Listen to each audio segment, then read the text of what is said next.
Donc, nous sommes maintenant en ligne pour cette séance d'Assemblée extraordinaire relative au programme triennal d'immobilisation 2021-2022 et 2023 du Conseil municipal de la Ville de Saint-Colomban. Donc, nous sommes le mardi 10 novembre 2020. Il est 18h30. Donc, je déclare ainsi cette Assemblée ouverte.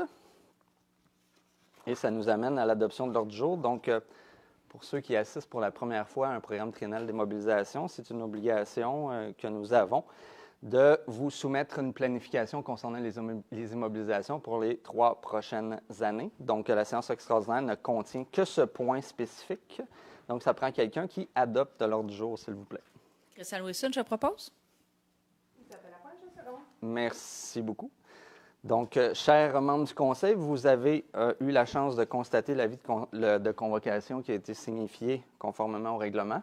Donc, c'est un principe. Période d'intervention réservée aux élus qui a trait seulement au programme triennal d'immobilisation. Est-ce que quelqu'un veut intervenir? Non. Période d'intervention du public relativement au sujet de l'ordre du jour. Donc, c'est uniquement concernant le programme triennal d'immobilisation avant la tenue du vote et la période de questions qui suivra la séance ou qui suivra plutôt notre programme triennal d'immobilisation que je prendrai le temps d'expliquer. Il y aura une période de questions aussi à la fin de cette Assemblée extraordinaire. Est-ce que nous avons des questions, Karine, s'il vous plaît? Non, nous n'avons pas reçu de questions par courriel ni sur Facebook. Merci beaucoup.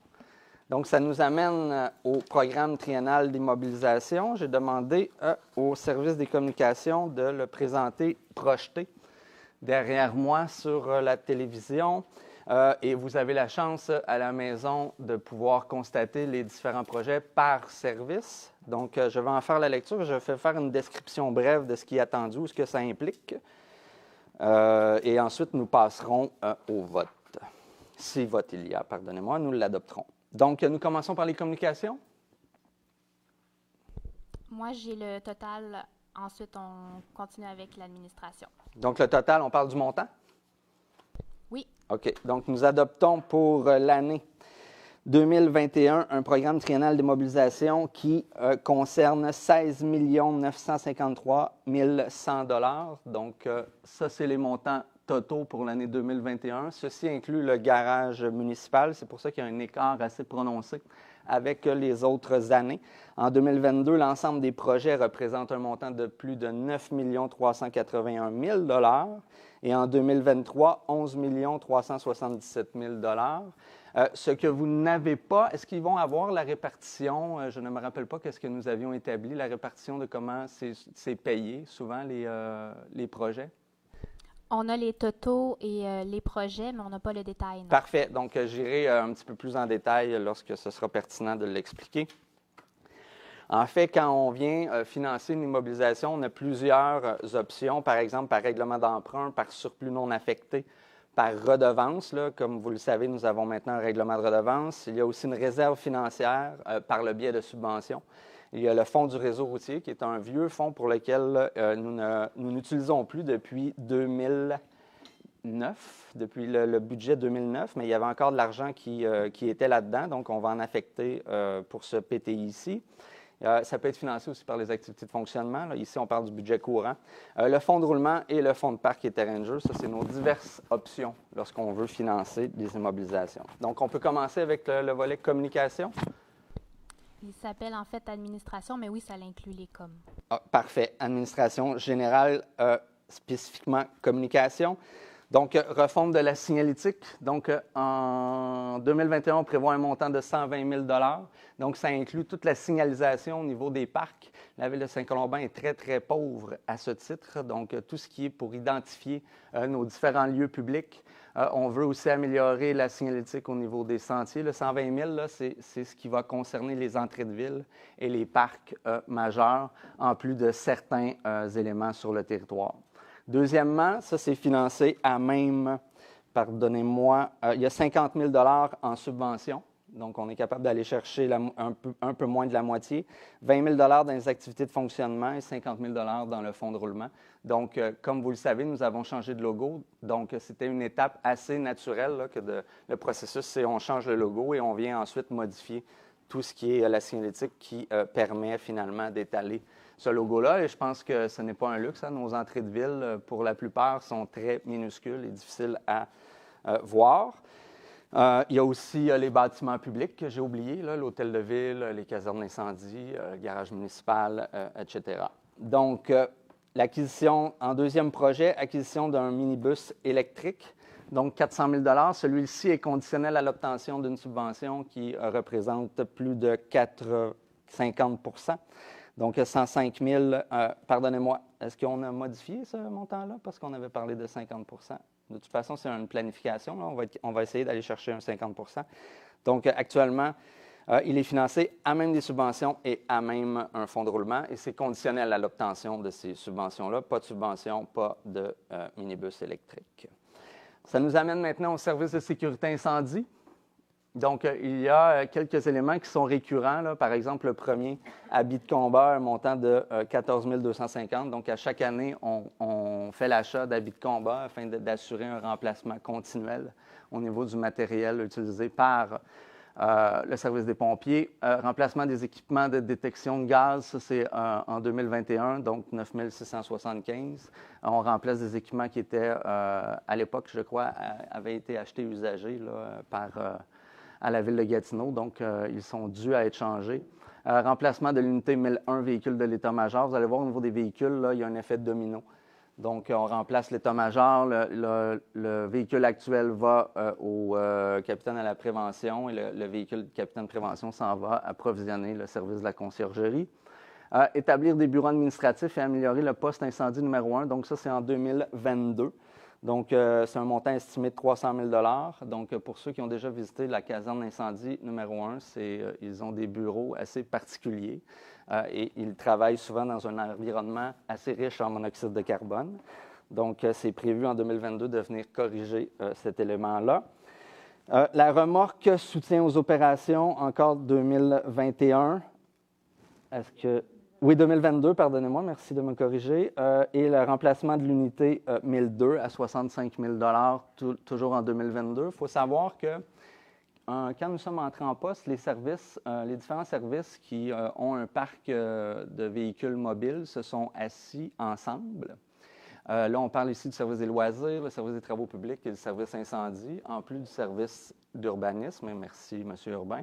Donc, ils ont planifié finalement les remplacements afin que chacun puisse constater l'urgence de remplacer les véhicules entre les services pour nous éviter finalement une espèce de capharnaüm de demande et aussi s'assurer que le remplacement se fasse dans le temps.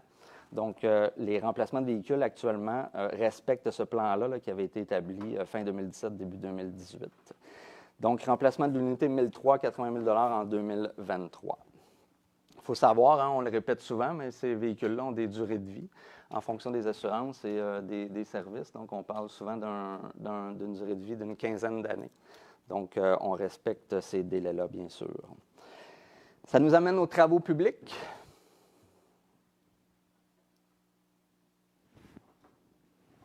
Excellent. Donc, plan d'intervention sur le réseau routier local. Donc, on veut dresser finalement l'état de la situation actuelle quant au renouvellement des infrastructures en fonction de la réalité de ce qui se passe sur le terrain. Donc, c'est un plan qui est estimé à 120 000 $ et ce sera pigé dans le fond du réseau routier. Donc, c'est de l'argent qu'on a actuellement et qui va servir finalement à établir les priorités d'intervention sur le réseau routier. Je pense que c'est important pour nous. L'idée, là, c'est d'éviter de faire de la politique avec des remplacements de rue et de déterminer l'état d'urgence ou finalement les priorités là, fonctionnelles sur le terrain quant au remplacement ou la réinitialisation de certaines infras. Réparation du barrage du lac Gauthier. 125 000 $. On a reçu un certain rapport d'ingénierie et nous avons une mise à jour à faire sur le barrage. Étant donné que c'est un barrage, je crois, de faible contenance, les exigences sont moins importantes que pour, par exemple, le lac Lheureux qu'on va voir un petit peu plus loin. Oui, mon papier est très petit. Hein, on me l'a imprimé sur une microscopique feuille. Alors, je dois me serrer les yeux. Ah, merci. Je pourrais le sortir aussi. Merci beaucoup, madame. Merci. Ah non, c'est bon. Donc, j'étais Oui, barrage du lac Gauthier, donc financé en partie par règlement un règlement d'emprunt applicable à l'ensemble et en partie. Donc, les riverains, souvent, doivent cautionner une partie du règlement d'emprunt puisqu'ils sont finalement bénéficiaires du lac. On va voir, c'est un peu la même chose au lac Gauthier, un petit peu plus loin. Remplacement et acquisition de véhicules. Donc, vous voyez, là, il y a un étalement sur 3 ans. On parle de montant cette année de 640 000 dont 550 000 est applicable en règlement d'emprunt. On parle ici de, par exemple, un nouveau balai de rue et une autre machinerie, un chargeur sur roue, si je ne m'abuse. Donc, on parle de machinerie là, qui nous permet d'être fonctionnel au niveau du garage municipal. Au niveau, on prévoit pratiquement le même montant en 2022 et une diminution finalement, là, une reprise un peu du contrôle des véhicules et du remplacement et d'une mise à jour finalement du service à partir de 2023. Là, comme vous voyez, là, il est prévu seulement 100 000 Infra 2021, donc ici on parle de routes précises. 2 routes, la rue La Jeunesse et la rue Boisée, on en a parlé dans les mois précédents. Donc on vient les statuer ici, c'est un règlement d'emprunt applicable à l'ensemble. Bosse de ralentissement permanente, donc c'est ici qu'on vient établir le budget, donc un autre 100 000 qui est aussi financé par le fonds du réseau routier, étant donné qu'on prévoit en mettre un petit peu partout sur le territoire. Remplacement de l'entrée de service au 452 Côte-Saint-Paul, un montant de 25 000 donc c'est le réseau d'aqueduc Félan, finalement. On a une entrée qui a été mal réalisée dans le passé, alors on vient corriger une erreur. Acquisition et mise aux normes de rues privées. Donc, ça faisait partie un peu des engagements que nous avions pris. La Ville de Saint-Colomban traîne des dossiers énormes en fonction de rues privées. Et l'idée, là, c'est de reprendre tranquillement possession de ces rues-là afin de toujours éviter de repousser dans le temps. Il y a différentes rues, différentes réalités.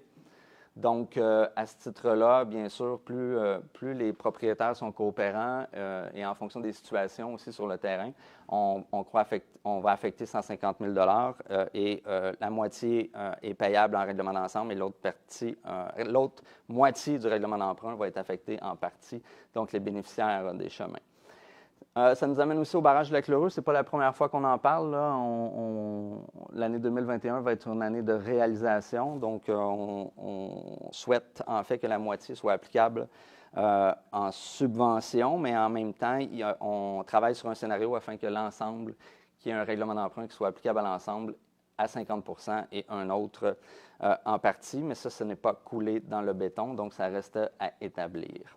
Le plus gros investissement en 2021, donc le garage municipal, on vient affecter un montant de 8 500 000 $. Ce n'est pas la même dimension, 8 000 $. Donc, c'est un projet qui est relativement avancé, là. On va planifier éventuellement une rencontre de présentation de projet afin que la population puisse en prendre connaissance.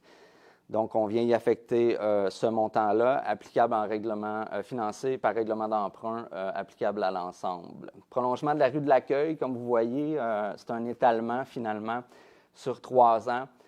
Donc, en 2021, c'est les plans de vie. L'idée, c'est de lier les 3 sections de la rue de l'Accueil. Et pour ça, bien, la première étape, c'est les plans de vie. La deuxième étape, vous voyez, ça nous amène en 2022. La réalisation et fort probablement le pavage là, ou la finition là, en 2023. C'est une partie du financement. En fait, le financement 2021 va être applicable au règlement des redevances puisqu'il était bien inscrit dans le règlement. Ensuite, ça nous amène à la côte Saint-Nicolas. Comme vous voyez, la côte Saint-Nicolas, c'est un très gros montant à long terme. Donc, en 2021, vous allez voir, il y a un point un petit peu plus tard à l'Assemblée ordinaire à l'ordre du jour. Donc, c'est pour la sécurisation vraiment là, de l'intersection Filion-Saint-Nicolas à partir de Saint-Paul. Donc, on veut travailler pour faciliter finalement le transport actif puis les mouvements là, en fonction du parc, l'intersection qui est à volet commercial et la présence de l'École Laurier-des-Bois. Et en bout de ligne, là, on parle éventuellement d'une refonte de la rue là, à partir de Saint-Paul jusqu'à la montagne afin de faciliter la fluidité de la circulation. Donc, il est étalé dans le temps ici jusqu'en 2024. Côte-Saint-Nicole, pardonnez-moi, Rivière-du-Nord. Donc, Rivière-du-Nord, un peu le même principe, mais concernant l'école Lavolière, avec l'arrivée éventuelle du parc en face de l'école Lavolière. Donc, on veut travailler sur un projet qui va amener finalement une meilleure sécurisation, une facilité d'accès là, à partir de, je vous dirais, là, généralement là, de la rue du Boisé, Patriote, quartier de la Rivière, la rue de John Ryan, jusqu'à la montée de l'église. Donc, jusqu'à la rue du Sanctuaire pour faciliter vraiment la circulation et encore le transport actif. On fait face à des rues qui ont été planifiées sans nécessairement avoir de passerelle. Là, je pense beaucoup à la rue du Boisé, la rue des Patriotes. Donc, comme vous le savez, là, les gens qui empruntent cette rue-là, il n'y a pas d'alternative entre la rue des Jardins et le chemin de la Rivière-du-Nord. Donc, on veut amener finalement à travailler sur une façon de circuler autrement que l'auto, puis de le faire de manière sécuritaire. C'est ce qui est planifié dans ce projet-là. Côte-Saint-Patrick, encore une fois, là, Côte-Saint-Patrick, on prévoit vraiment l'année de réalisation en 2 phases. La grande phase de réalisation en 2021. Donc, vraiment établir une voie carrossable, donc à un montant de 1 350 000 $. Et en 2022, 650 000 $. Ça, c'est tout ce qui est coordination avec le lien actuel de la Côte-Saint-Patrick entre Saint-Nicolas et fort probablement le pavage. Intersection montée de l'église à Rivière-du-Nord, comme vous voyez, est planifiée en 2022. On veut se coordonner avec les travaux du MTQ en fonction de la sécurisation et de l'arrivée éventuelle des feux de signalisation. Il y a un projet de réalisation de pistes cyclables là, qui partirait de Montée-l'Église jusqu'à Pérideau pour nous permettre finalement d'accéder au secteur commercial de la ville de Saint-Canute de manière sécuritaire. On veut que la transition vélo-piéton par le parc, pas le parc, mais le quartier de la Rochelière, se fasse de manière sécuritaire sur le côté nord de Rivière-du-Nord, nord-est. C'est ce qui est inscrit là-dedans. Donc, c'était le gros point. Là. Comme vous voyez, il n'y a pas de surprise ici. Là. On l'a souvent dit dans le passé, Saint-Colomban a quand même un certain retard en matière d'infrastructure routière. Donc, la plupart des investissements qui sont à faire sont sur le réseau routier, que ce soit une amélioration là, ou une modernisation du réseau. Donc, prochain point, on est en urbanisme et hygiène du milieu. Point 23. Bien, nous, c'est notre ligne 23, en fait. Pour vous, ce n'est pas identifié. Donc, nouveau puits, aqueduc La Rochelle. Pour ceux qui suivent depuis longtemps, la Ville a pris possession ou a acheté un terrain sur la rue des Pignons qui nous a permis, d'avoir un frontage assez important sur la Rivière-du-Nord. 2, ça correspondait un peu aux analyses que nous avions en termes de recherche en eau. Donc, dans la dernière année, nous avons foré un puits et nous avons obtenu une quantité d'eau très, très intéressante. Il faut savoir que le ministère de l'Environnement nous avait indiqué que la précarité des ressources en eau de l'aqueduc La Rochelle était un problème et que nous avions la responsabilité de diversifier notre approvisionnement en eau. Bien, c'est chose faite. Ceci dit, ça va amener quand même des travaux importants pour amener l'approvisionnement d'eau brute ou d'eau claire, là, ça reste d'eau traitée, là, ça reste à déterminer, dans le quartier de La Rochelle. Donc, le 2,2 millions là, qui est applicable en 2022, là, on parle de la canalisation là, pour finalement rejoindre le réseau, la station actuelle. Point 24, ajout d'une réserve d'eau potable aqueduc Bédard. Donc, je suis convaincu que j'ai une conseillère municipale très heureuse ici. Donc, en 2 étapes, là, plein de vie en 2021, réalisation en 2022 pour venir corriger encore une fois le manque d'eau que les gens de l'aqueduc Bédard peuvent vivre finalement à plusieurs reprises là, en période de pointe et en période de consommation, principalement en période estivale. Bibliothèque. 3 points, espace lecture, Parc La Rochelle. Donc, on veut réaliser finalement un mobilier en bois pour favoriser l'espace lecture et je vous dirais, venir complémenter l'activité qui peut être faite au Parc La Rochelle. On sait qu'il y a beaucoup de services de garde ou de garderie en milieu familial, pardonnez-moi, qui bénéficient de ce parc-là. Donc, on veut joindre l'utile à l'agréable. Ensuite, implantation de la technologie RFID au niveau de la bibliothèque. Donc, c'est pucer, je dirais, les livres. Le grand avantage que ça peut donner, c'est que l'emprunt des livres pourrait se faire à l'extérieur de la bibliothèque. Donc, lorsque la bibliothèque organise des sorties extérieures, donc ce serait possible d'emprunter les livres et de ne pas se référer automatiquement au réseau là, et d'aller sur place à la bibliothèque pour faire les emprunts. C'est une tendance qui est assez générale là, au niveau des bibliothèques au Québec. Puis dans l'éventualité aussi de l'arrivée d'une succursale, ça va faciliter beaucoup le traçage des livres et de ne pas lier ça à un lieu physique, là, le fait d'emprunter des livres. Troisième point de service, comme vous voyez, 2022-2023. 2022, plein de vie, architecture ou détermination des besoins plutôt. 2023, réalisation, ça c'est conditionnel à une demande de subvention qui est déjà en cours.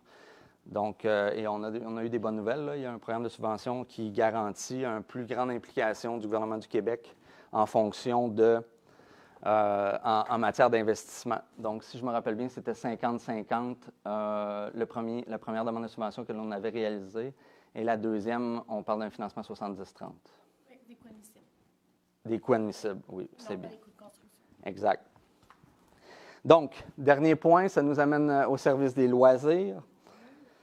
Revitalisation, le service des loisirs, là, je vais vous dire assez rapidement, je vais essayer de faire, à l'exception de l'acquisition d'une plateforme élévatrice, donc qui sert à l'entretien des bâtiments, donc au niveau du centre récréatif et communautaire et du futur garage, et aussi des véhicules.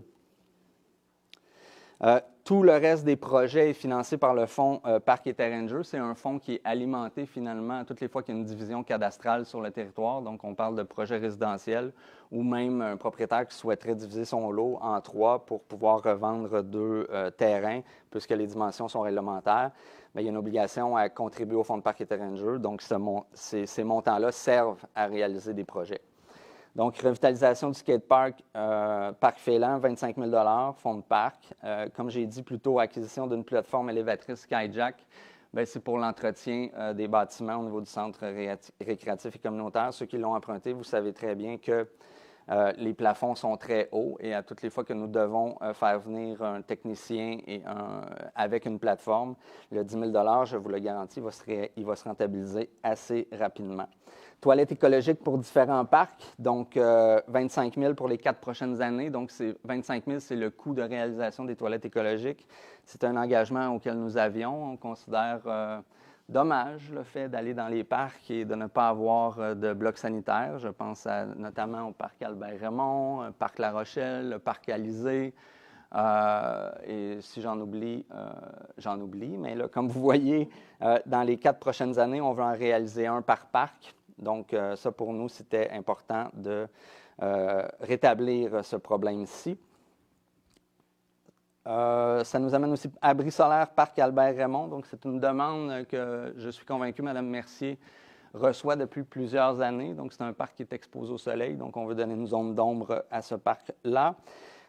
32 parcours au sol de type Ninja Warrior. Donc, on regarde à la possibilité de réaliser ce type de parcours-là, fort probablement réalisé à l'interne. On a eu des discussions avec la ville de Thetford Mines qui ont réussi le projet afin de dynamiser un peu l'activité autour du pump track. C'est ce qui est ciblé, mais il n'y a rien de coulé dans le béton. Revitalisation du sentier, Laurier des Bois. Donc, vous avez une ventilation des coûts, là, 72 000 sur 3 ans, notamment éclairer le sentier. Ça se peut que j'en oublie, Christiane? Éclairer le sentier, que ce soit l'été comme hiver pour le patin et la marche. Exact. Puis les autres projets, on parle peut-être le prolonger, peut-être le moderniser, appliquer finalement des modifications là, pour le bénéfice de tous. Terrain de basketball, on regarde à établir un terrain de basketball conforme afin de mousser, je dirais, un peu cette activité-là. On sait qu'on a la chance d'avoir un ancien joueur de la NBA qui donne des cours sur le territoire. On aimerait, je dirais, augmenter les fréquences d'activité de ce sport-là sur le territoire. C'est l'objectif. Génératrice, centre récréatif et communautaire, donc 40 000 c'est notre site un peu qui nous permet d'amener une solution dans le cas où il y aurait une situation d'urgence. Donc, on veut y équiper une génératrice. C'est prévu en 2022.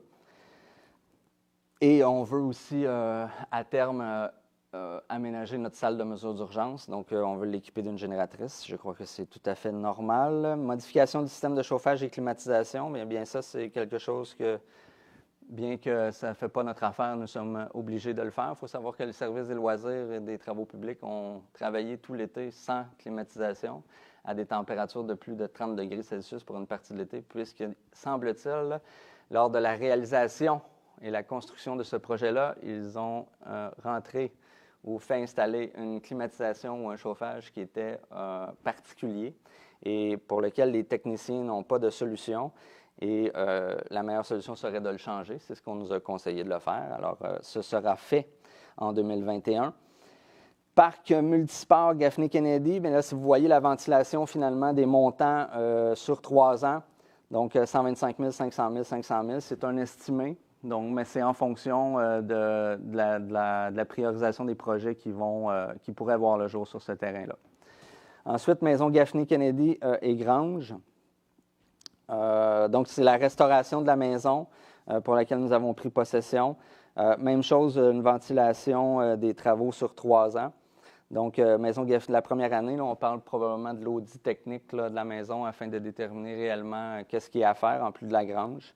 Et il y a l'établissement, finalement, ou la restauration des bâtiments. Le montant que vous voyez là, inclut fort probablement, quand je dis fort probablement, c'est parce qu'on n'a pas établi encore l'usage, là, mais c'est un agrandissement pour lequel il y a de fortes chances que ça représente un bloc sanitaire là, qui servirait finalement qui servirait pour l'ensemble du parc. Ensuite, les véhicules. Au niveau des loisirs, 2021, 2022, 2023, même chose en concordance avec la planification que les services ont établie. On parle ici de l'achat de 2 véhicules, VUS et véhicules pour l'équipe, notamment le service d'horticulture. Donc, ça fait le tour. Ça nous amènerait à quelqu'un qui proposerait cette planification-là 2021, 2022, 2023. Donc, après vous. Daniel Derèche, je propose. Isabelle Lapointe, tu l'appuies? Merci beaucoup. Ça nous amène maintenant à la question du public exclusive au programme triennal d'immobilisation 2021, 2022, 2023. Donc, c'est des questions qui ne doivent concerner que ceci. Vous avez la chance, toutefois, de garder votre question pour l'Assemblée ordinaire si vous en avez posé. Est-ce qu'il y a des questions, Mme Saint-Pierre-Desjardins? Non, je n'ai pas de questions. Donc, on peut laisser aussi le temps aux gens de visionner et on prendra bien sûr les questions à l'Assemblée ordinaire si ça concerne le PTI. Donc, ça prend quelqu'un qui lève la séance. Est-ce que quelqu'un peut proposer la clôture? Christian Wilson, je propose la levée de la séance. Et quelqu'un qui appuie. Merci beaucoup. On se voit dans 2 minutes. Je suis rentré dans les temps.